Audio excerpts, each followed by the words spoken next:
Our public elementary, middle, and high schools that are supposed to be preparing our country's future leaders to come to great institutions like Duke University, they're too often failing in their mission. Many of our schools are literally and figuratively crumbling. We aren't providing American children with the quality education that I believe is the fundamental right of every citizen. And we're not giving kids, especially low-income and minority kids, the chance to succeed. And make no mistake, this affects all of us. As a nation, the United States has dropped from 1st to 18th place in high school graduation rates among developed nations, 1st to 14th in college graduation rates, 1st to 35th in math, 1st to 29th in science, 1st to 32nd in reading. That does not bode well for our national security or our national competitiveness.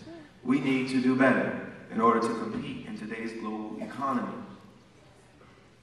You know, right here in North Carolina, during the 2008-2009 school year, only 44% of black students in grades 3 through 8 scored on a grade level or higher on an end-of-year math and reading test, compared with 77% of white students. This 33% point difference between proficient black and white students in 2008 and 2009 was virtually unchanged from the 30 percentage point gap between those same groups during the 2000-2001 school year, despite the fact that North Carolina officials in 2000 vowed that they would close or significantly narrow the racial achievement gap by year 2010.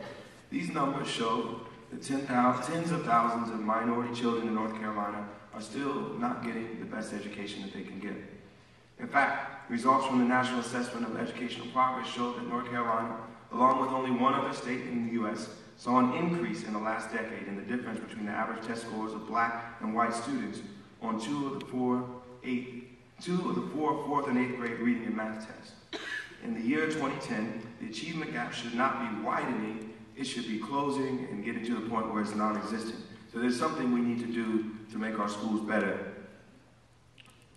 And a lot of the statistics that we see detailing what's going on in America as far as the drop in our rankings in these global assessments and the rankings between other developed countries lies in the fact that we're not doing the best job we can at educating low-income students. So what do? Do we resign ourselves to the fact that educational inequality is just going to always exist?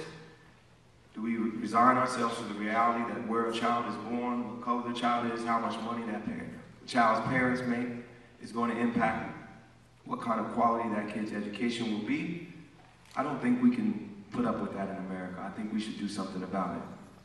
So what do? Do we give up? Do we wait for the system to fix itself? Do we start worrying about it when you guys start having kids?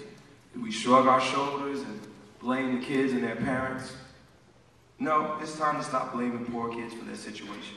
We adults have to step up to the challenge. We have to do better.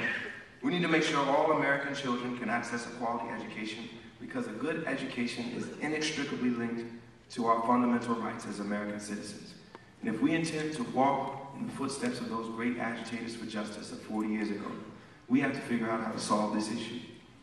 When I was putting together this album, I thought it'd be interesting to put together a film that would highlight the issue of inequality in education by visiting the neighborhood schools of each of the artists from the 60s that we were covering on the album. So I thought maybe we should go to Chicago and go to Detroit, go to Philadelphia, places where these great artists come from, and look at the schools in their neighborhoods and see how they were doing 40 years later, see what the education gap was 40 years later. So in the quest to make this film, I figured we need a great director. So first I called Spike Lee and see if he was interested. He was. We had a meeting, and at the same time we were meeting with the director of An Inconvenient Truth, Davis Guggenheim. And what turned out to be a pretty serendipitous turn of events, he was already working on a film that was basically addressing what we wanted to pitch to him. He was editing a powerful new documentary called Waiting for Superman. Now this film, I think, is a really important film.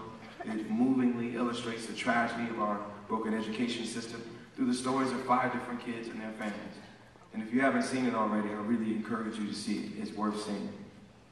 We actually are doing a program where we are trying to get more parents of low-income kids in different communities communities around the country to see it. So we're just giving away DVDs of it so they can understand how this affects them, and that they deserve better, and that they should demand more from an education for their kids.